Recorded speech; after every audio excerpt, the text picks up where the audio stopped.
ছন্ন ছাড়া যোগ বা অঙ্গারক যোগ।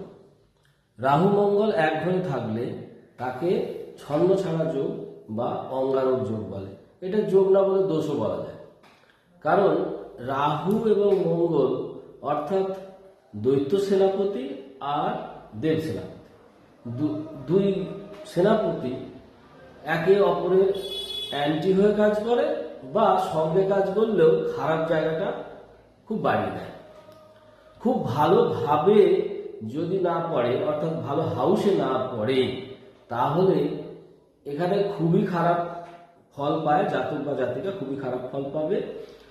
যেমন যদি লগ্নভাবে পড়ে তাহলে তার শারীরিক কন্ডিশন খারাপ হতে পারে, দুর্ঘটনা পীড়িত হতে পারে, উচ্চ রক্তচাপ, অপারেশন যোগ, এবং যদি ষষ্ঠভাবে পড়ে নানা রকম বড় মেজর অপারেশন, বড় রোগ নিয়ে আসতে পারে। অষ্টমভাবে পড়লে সেখানেও দুর্ঘটনা, বড় ধরনের দুর্ঘটনা বা মৃত্যুসম দুর্ঘটনার মতো জায়গা তৈরি করতে পারে।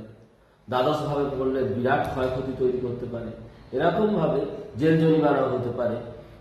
চতুর্থভাবে পড়লে বাস্তু নিয়ে নানা রকম সমস্যা তৈরি হবে। থার্ড হাউসের সঙ্গে যুক্ত হলে ভাই বোন, আত্মীয় স্বজন বা পাড়া প্রতিবেশীর সঙ্গে প্রচন্ড বিবাদ যুক্ত হবে। এইভাবে বিভিন্ন হাউসের সঙ্গে রাহু মঙ্গল সংযোগ বা অঙ্গারক যোগের সংযোগ বেশিরভাগ ক্ষেত্রে খারাপ দেখা যায়।